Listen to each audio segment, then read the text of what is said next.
exitosa. Estamos enlazados telefónicamente ahora con Pedro Gamio, viceministro de Energía. Pedro, muy buenos días. Buenos días, ¿qué tal? ¿Cómo está? Pedro, el día de ayer el presidente ha hablado de la posibilidad de estatizar o nacionalizar el gas de Camisea. ¿Qué posibilidades reales tiene esto? Y en todo caso, ¿cuáles son los términos de negociación que son posibles para renegociar el contrato existente? Bueno, esto se parece a, no sé si te recuerdas, Nicolás, el gas a 12 soles, ¿no? O sea, es decir, lo que tiene el Perú en abundancia es gas metano, pero como no puedo lograr que baje el gas metano porque requiere un plan de trabajo consistente y redes y un sistema que no va a ser tan rápido, subsidio un combustible que no es el que tenemos en abundancia y quemo recursos fiscales. Eso se hizo con el GLP.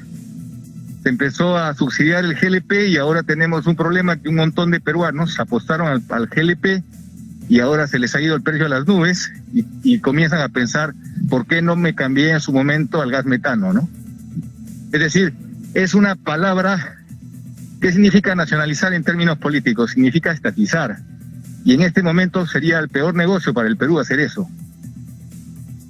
Claro, pero ¿qué es lo que habría que hacer? Porque el otro día veía un cuadro de cuál es el uso que se le da al gas que sale de Camisea. La mayor parte se va afuera, ¿no? O sea, ¿cuál es el orden? En este momento, exportar para el Perú es muy diferente de hace 10 años. En este momento, exportar para el Perú significa vender fundamentalmente a Asia, Japón, que paga muy bien. El precio del gas en el mercado internacional ha subido 250%. Y encima 25% del gas se reinyecta al subsuelo, porque no se ha trabajado la masificación en el mercado interno como corresponde. Entonces lo que tenemos que hacer ahora es un agresivo plan de masificación para generar un escudo de protección en las familias peruanas, que es una mezcla de gas natural en los hogares, sobre todo urbanos, gas natural en el transporte, gas para su uso directo en la industria y en el mercado eléctrico, sol y viento. Esa es la fórmula que va a darle una defensa en la economía frente a un escenario que el precio del barril de petróleo en cualquier momento se va a los $100 y lo señalan más de un especialista a nivel internacional. Entonces necesitamos acelerar ese esfuerzo y no cometer el error de meter el diésel en el fondo, que puede significar perder 9 millones de soles por día, subsidiando un combustible que es contaminante, que importamos mayoritariamente, que es mucho más caro, y volviendo al error de usar un analgésico en lugar de una solución sostenible. Ahora, cuando se habla de estatización, ¿qué posibilidades reales hay? Nos ha explicado Marc Cairo que esto legalmente no es posible si no pasa por el Congreso, o sea, que esto tiene que ser aprobado por el Consejo de Ministros y propuesto como ley para el Congreso, y si no obtiene la mayoría en el Congreso simplemente no procede.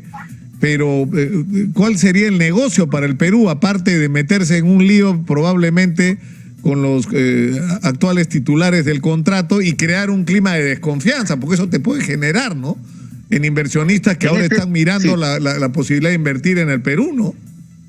El lote más importante es el lote 88. La participación del Estado llega al 65%. Lo que necesitas ahora es acelerar la masificación del gas natural en el mercado interno. Para eso necesitas un barco metanero pequeño. Se tiene que hacer unas inversiones menores pero importantes en el puerto de Melchorita para que haya un barco metanero que lleve gas a los puertos principales del Perú. Puertos del Perú, claro.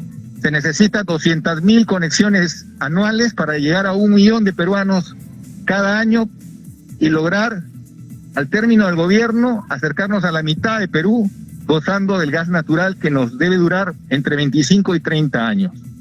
Pero si en lugar de eso nos distraemos con una maniobra que es patear el tablero, en este momento es pésimo negocio para el país. Además que cantar el himno nacional y luego pagar una indemnización millonaria no tiene sentido. La experiencia del Perú no ha sido buena en estatizaciones, ha sido muy controvertida. Al final hemos pagado cuentas millonarias. Ahora, Pedro, en todo este tema, ¿dónde queda el gasoducto del sur? A ver, este es un tema muy importante. ¿Qué cosa es lo que debemos hacer?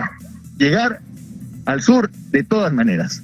Pero podemos extender el ducto de Ica, que está subutilizado, que tiene 90% de capacidad no utilizada.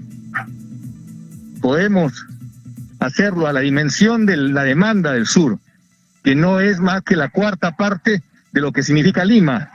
Entonces, el camino es ese. El camino es ese. Necesitamos una infraestructura que esté a la medida del mercado. Y la infraestructura a la medida del mercado es no endeudar a la generación futura ni elevar el costo de la electricidad, ahora que tenemos la segunda tarifa eléctrica más cara de Sudamérica después de Panamá. Entonces, hacer la obra de Odebrecht no me parece que sea la idea más inteligente en este momento. ¿Y cómo haces para abastecer al sur serrano del Perú? La salida, exitosa. Hay un estudio internacional que nos dice cuáles son las variables más eficientes. Se puede llegar a Arequipa extendiendo el ducto que ya llega a Ica, y al Cusco se le puede atender con un ramal de no más de 20 pulgadas, que sobraría capacidad para atender la demanda del Cusco. Se cumple la deuda histórica hay con un el Cusco temblor, y se avanza por ambos lados. Hay un temblor en este momento, Pedro, ya pasó. Me parece que ya pasó, pero acá se ha sentido como un buen remesón, ¿no? Ya pasó. Pero no, o sea, en poca, sí. Sí. Nos estabas diciendo, palabras, Pedro. Necesitamos hacer una solución que no signifique pagar una tarifa eléctrica más cara de lo que ya está. Ya, pero claro, para regresar al gasoducto del sur, es decir, lo que ha pasado es, o sea, tú dices, ese trazado del tubo desde Camisea hacia el sur no es necesario. Tú puedes agarrar el tubo que hay en Ica y desde ahí jalar la energía para Arequipa. ¿A Cusco cómo sería? ¿Es del mismo tubo de Ica? O sea, no. Al Cusco, a ver, hay un tramo que se tiene que terminar de 200 kilómetros, que es desde Malvinas hasta Chiquintirca, que es el tramo selva, donde solamente hoy dependemos de un solo tubo. O sea, esos 200 kilómetros, la seguridad recomienda tener 2 tubos en lugar de uno solo, que ante cualquier incidente al país lo deja en un apagón general. Entonces necesitamos 200 kilómetros de una redundancia, un nuevo gasoducto para solo 200 kilómetros para tener 2 líneas en lugar de una. Eso sí se tiene que completar, pero solo 200 kilómetros. Y se llega a Arequipa desde el ducto de Ica, que tiene 90% de capacidad. Ahora, tú dices que con ese ducto adicional tú puedes hacer un ramal que abastezca de 20 Cusco. pulgadas como máximo, que abastezca la ciudad de Quillabamba y la ciudad del Cusco, y completar esa deuda histórica con el Cusco. Exitosa. Y eso es mucho más económico que seguir con esta obra sobredimensionada. ¿Cómo es posible que tengan las dimensiones del gasoducto que viene a Lima cuando el sur no tiene esa demanda? Eso significa deuda para los ciudadanos que hay que pagar, porque nada es gratis. De acuerdo. ¿Y la petroquímica? La petroquímica no la pudimos desarrollar porque Estados Unidos y otros países desarrollaron lo que se llama el gas de esquisto, el shale gas. Entonces esto llevó a que el precio del gas se abarate en el mundo. Entonces la fórmula peruana resultó cara. Entonces las compañías que iban a hacer la petroquímica dijeron, prefiero irme a mi propio país que hacerlo aquí en el Perú. Y acá no hubo los reflejos para reducir la tarifa y hacer que el Perú industrialice el gas metano.